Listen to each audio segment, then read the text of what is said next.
In this week's drive, we light it up and launch up the hill, lay it down and slide onto the beach, slip out and peel some rubber, and defy gravity without trick photography. All this and more in this week's Drive.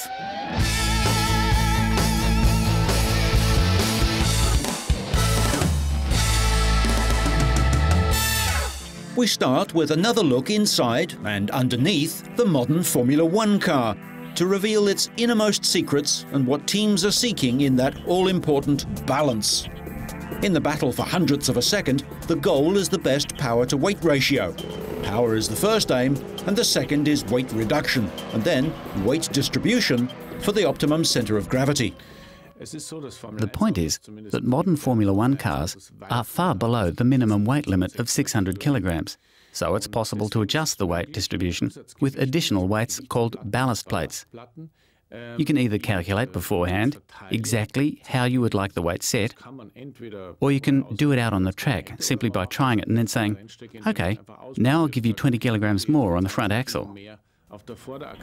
Formula One cars are relatively light. The 600 kilograms includes the driver, plus another 100 kilograms if the fuel tank is full. Teams have about 70 kilos to move about in the hunt for the perfect balance. This will involve different tyre compounds, changing tyre pressures, spring stiffness, damper and steering settings, and giving the driver a car which turns when and where he wants it to, but which is also stable under acceleration and braking. Nowadays, the centre of gravity is lower than in the past. Agility and manoeuvrability have increased, improving in-corner speeds. The higher the centre of gravity, the poorer the car's cornering performance, so the increased pace is not only down to higher engine outputs. So now, our old car becomes a modern one, and we can see the different shape. Ground clearance is also at its absolute limit, according to the rules. Ground clearance is the distance between the lowest fixed point of the car and the road's surface. Going as low as possible has weight and aerodynamic advantages, even if the car bangs on the ground on bumps. In the case of Formula One, it's been set at 50 millimeters. Since 1994, the cars must be fitted with a low-tech wooden plank, 10 millimeters thick. If more than 1 millimeter is missing at the end of the race, the penalty is disqualification. We do move weights backwards and forwards, but we always try to keep the centre of gravity as low as possible. Shifting the centre of gravity on the car is ultimately a question of balance and also depends on the weather. It's something we have been working on for years, trying to make it lower and lower. That's why the engines keep getting smaller and the cylinder angle greater, so that the centre of gravity is made lower and lower.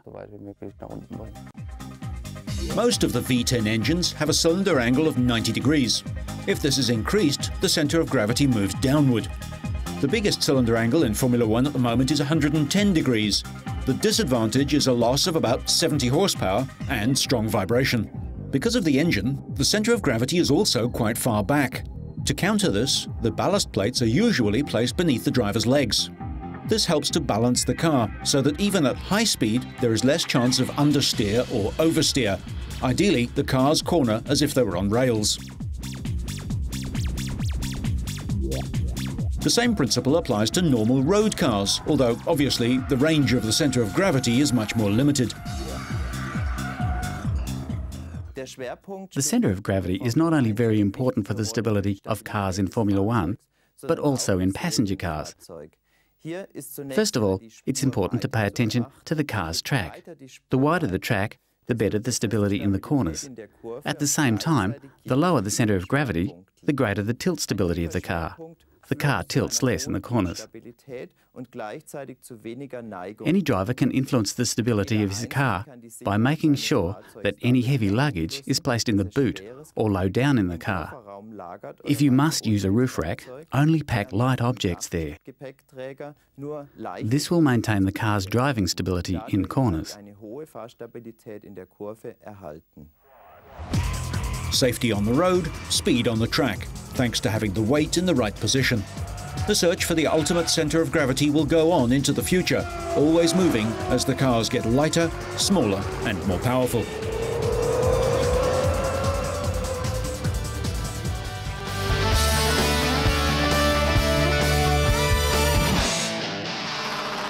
ex-Formula One star Jean Alesi was on pole for the Donington Park round of the DTM German Touring Car Championship, and the Frenchman was hoping to repeat his victory of last year. However, his Mercedes teammate Bernd Schneider was second on the grid. It would be an incident-packed race. Manuel Reuter found that out as Martin Tomczyk crashed his Audi into Reuter's Opel, shunting him out the race. Then Christian Abt and Alain Menu collided with the Audi's reigning champion Laurent Aiello. He carried on but was later forced out of the race with a damaged door. Alesi and Schneider both went into the pits at the same time after just 7 laps. They went back onto the circuit still holding first and second places, but it would be close. As Alesi and Schneider battled it out for the lead on the track and in the pits, there was further competition lower down the ranks.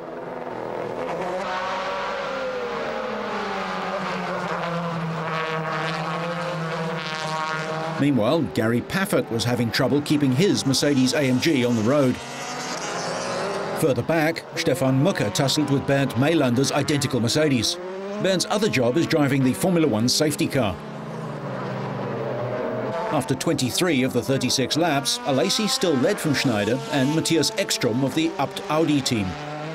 Elsewhere, Tomczyk was in the wars again, making contact with Bleekmolen and sending him off the track. After Marcel Fassler pitted, he came back out but was passed by Ekstrom, and the Audi driver held off his challenge to take third position.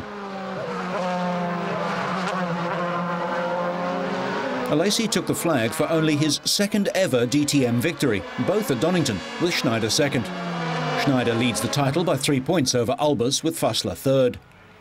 Today, to have a victory again, like last year here in Donington, it's a fantastic gift from God, because my children, when I come back home, they ask me where is the trophy, and it's quite embarrassing. So now I'm happy tonight they will have a trophy.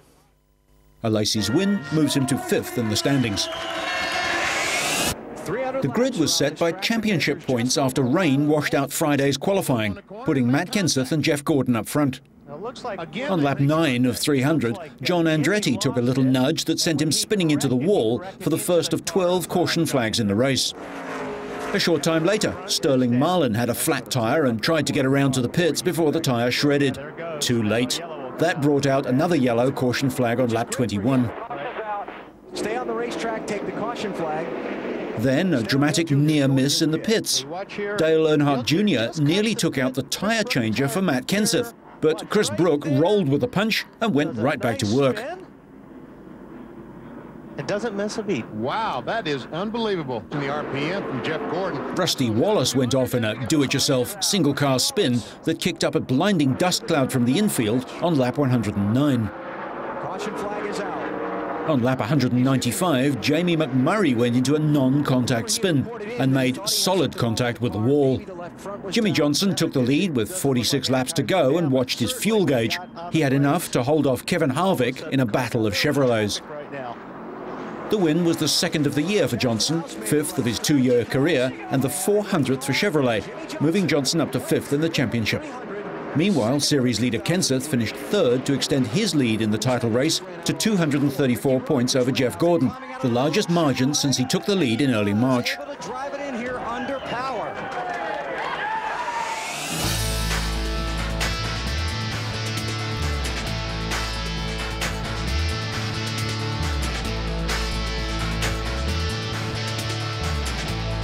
Goodwood House, the home of the Earl of March, hosted the 10th annual Festival of Speed, attended by a record crowd of 158,000.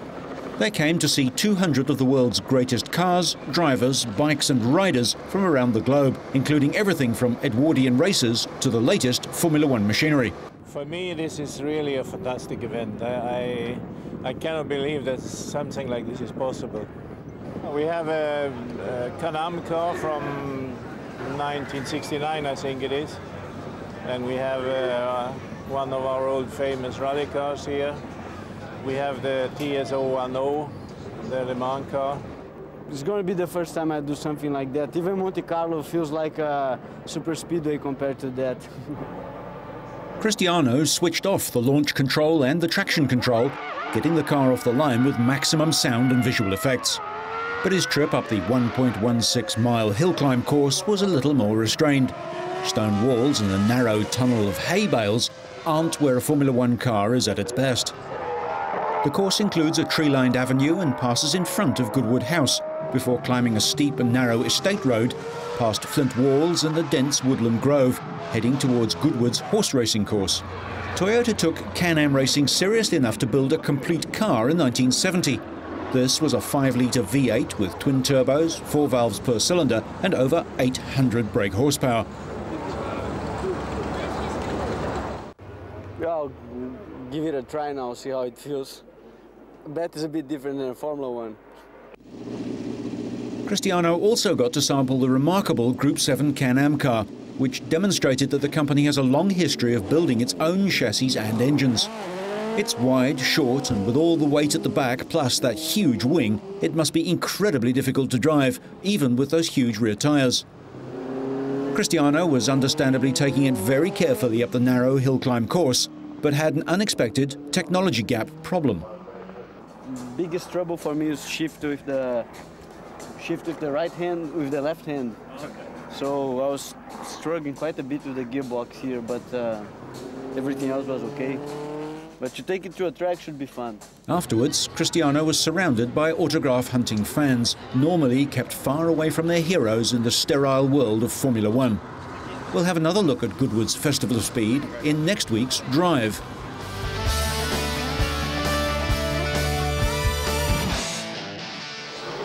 Although he held a 34-point lead in the Riders' Championship, Valentino Rossi hasn't been having it all his own way lately. The world champion has not won a race since Mugello in round 5 and suffered his first crash of the season in the first free practice session at Sachsenring. He was denied victory at the British Grand Prix for passing under a yellow flag and was relegated to 3rd place. But it was soon business as usual as Rossi held off his compatriot Max Biaggi to take provisional pole position by 0.035 of a second. Biaggi benefited from Rossi's mistake at Donington Park, winning his first race of the year. In the final practice, he jumped onto pole position by just 2/1000ths of a second. There was a surprise front row spot for Jeremy McWilliams, despite a crash. He was forced to use Proton KR's old 2-stroke bike after problems with his new 4-stroke machine, but despite these setbacks, he took a close second on the grid. Troy Bayliss made progress in setting up his bike to go 5th fastest on his Ducati. Sete Gibernau, second in the title race behind Rossi, had to settle for provisional 6th spot on his Honda. In final practice, Loris Capirossi was one who improved his lap times, jumping to 3rd on his Ducati.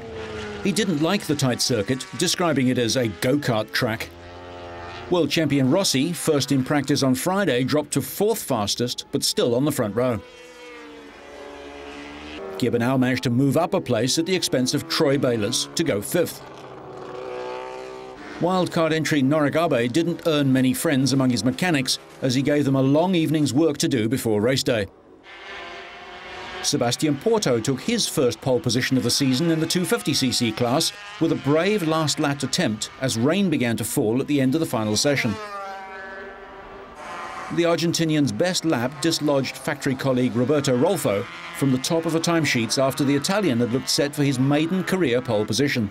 Franco Battagni and Fonzi Nieto completed the front row. Aprilia riders held all the other positions on the front 3 rows, bar 1. Stefano Perugini took pole position for the 125cc race, taking advantage of a series of slipstreams to post a best time of 1 minute 27 in a frenetic final session. Provisional pole holder Alex De Angelis was 2nd fastest in final practice, and the pair were joined on an all-Aprilia front row by Hector Barbera, high on confidence after his debut win at Donington. In the MotoGP race, Biaggi completely fluffed his start and finished the first lap down in 10th. But Rossi got a brilliant start and grabbed an early lead. The defending world champion is trying to end his career's worst drought. He's failed to win the last 3 races. Biaggi charged back up to 3rd, but then slid off into the gravel, a costly mistake. Biaggi, Capirossi and Gibernau have won the last 3 Grand Prix, melting away Rossi's huge championship lead. Rossi built a 2-second lead by the end of the 6th lap, but Gibernau cut the lead to fractions of a second by midway through the 30-lap race. The Spaniard took the lead on lap 20. Rossi responded with various challenges, but was unable to regain the lead until the last lap.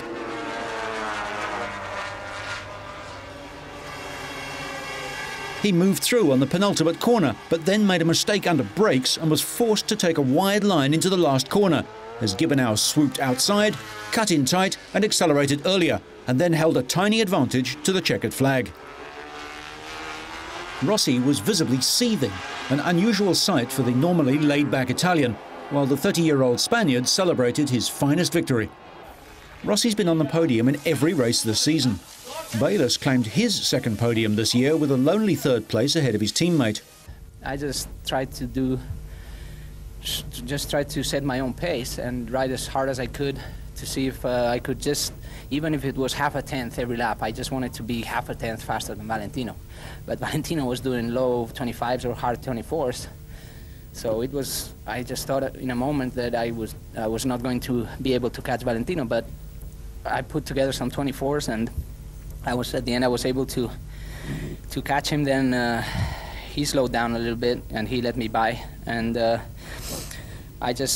we had already split from the guys behind, and I just was in a pretty comfortable pace that I knew that I could go, and at the end of the race Valentino just tried to pass me and I got him back, and luckily that was the race.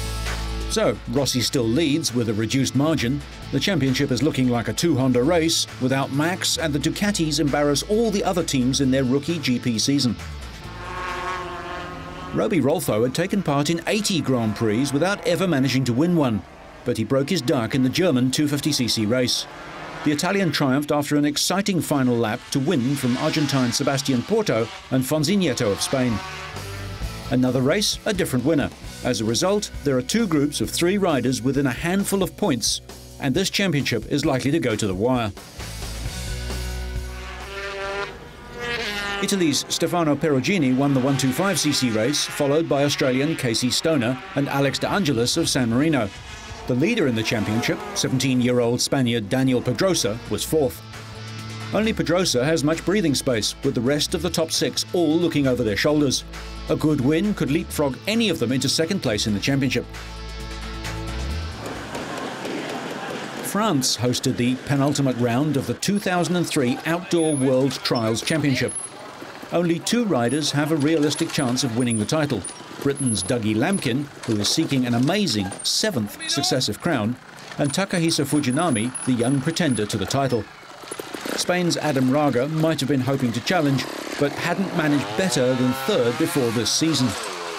But with a 44 penalty point ride on Saturday, he went one better on Sunday, with 21 penalties, 17 on the first lap and just 4 on the second, for a second place finish. Raga is now 5th overall. He'll be hoping for a good performance in September's final leg to go 4th above Britain's Graham Jarvis.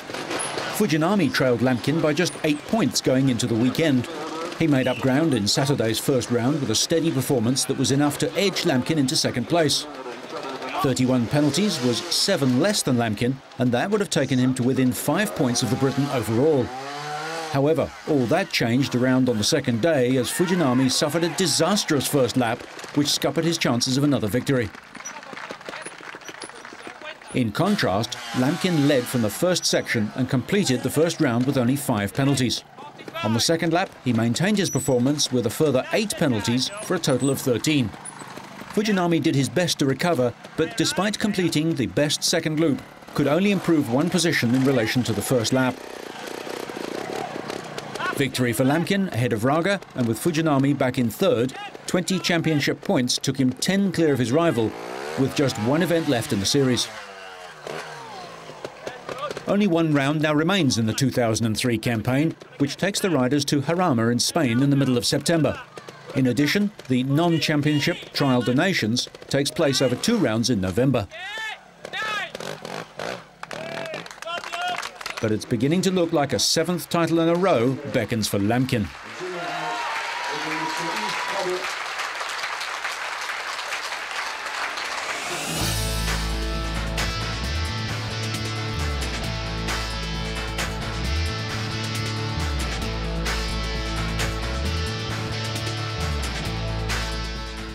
This is a first for Drive, the story behind Honda's latest TV advertisement, a 2-minute film called Cog.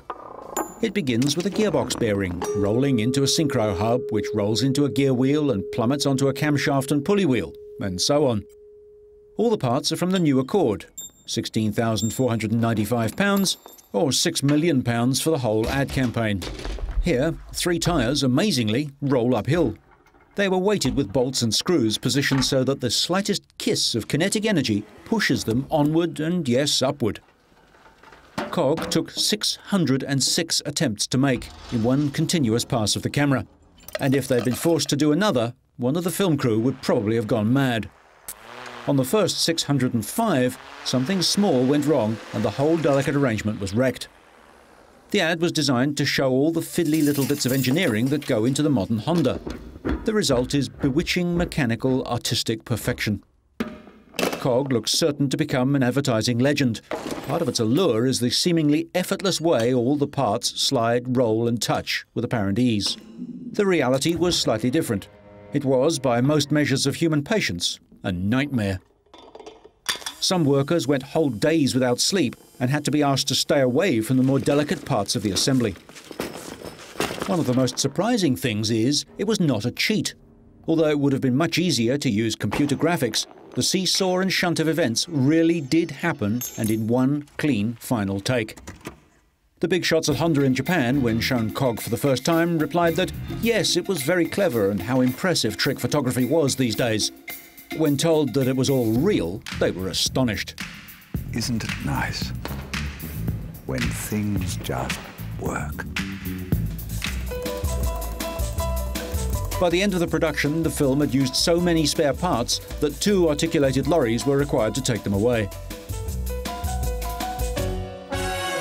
The crew started placing bets on which part of the sequence would go wrong. Usually, it was the windscreen wipers. I've been working on it since the very beginning. It was the test that we did on video like 4 or 5 months ago. So it's been quite a long job for a commercial.